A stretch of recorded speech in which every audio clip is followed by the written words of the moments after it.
Hello and welcome to my channel. Let's talk about a little bit why non-duality is just the beginning and not just the end. It is the beginning and it is the end. It is both. Let's talk about it. All right. Today there are a lot of people talking about it, about self-realization, about non-duality, about the non-dual understanding, etc. And you have seen probably hundreds or thousands of them. Maybe. Here on YouTube you can find a lot. Okay. So what have you noticed? What have you noticed? There are people talking about, look, I have been this and that, or I did this and that. I came from a spiritual woo-woo type of background where I used to do like Reiki, and I used to do some channeling. I used to have a lot of crystals, and maybe I was involved in a little bit of magic or witchcraft or whatever. And all that, now that I came to the non-dual understanding, that is just not anymore. And all of that basically saying, well, this is not me, I don't want that anymore. Now I have found my peace, my happiness, and I'm perfect how I am. Look at me. And whatever I do is great, at the same time saying, well, yes, of course, blah, blah, we're all the same, etc. And I'm also still integrating and whatnot. And hey, okay, how to put it? Do you get where the mistake is? Either you're perfect or you're not perfect. It's not, there is no middle ground. You can either say we are all not perfect, or we all are perfect. But saying you have come to self-realization and then there is still work to do is a little bit weird, okay? And saying, okay, this was my past, and all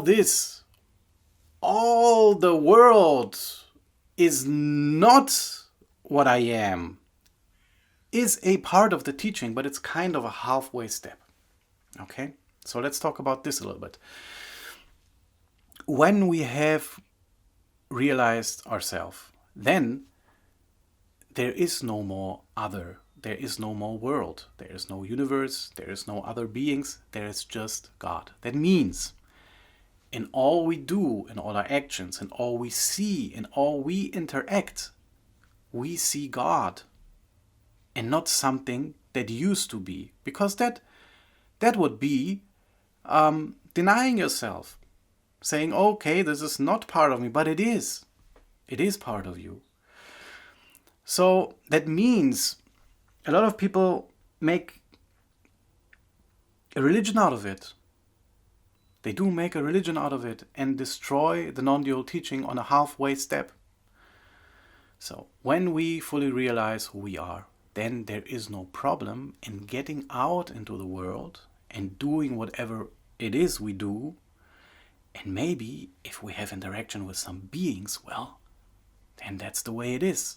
If that happens, I will not say, oh, no, wait, I'm self-realized now and you do not exist. This is not the type of thing that I want to do.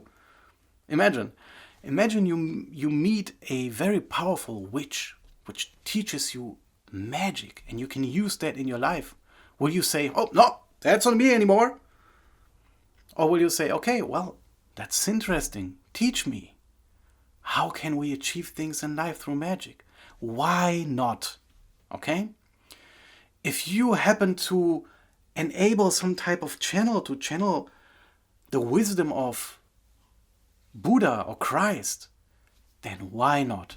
You see, the difference is closing yourself off or with your new understanding of yourself, of what you really are, what the world, this universe and everything really is, have an open mind and an open heart and interact with all that.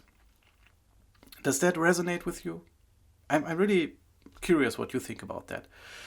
You see, don't make a religion out of it. Don't say this was and now I am this and now I am that and I.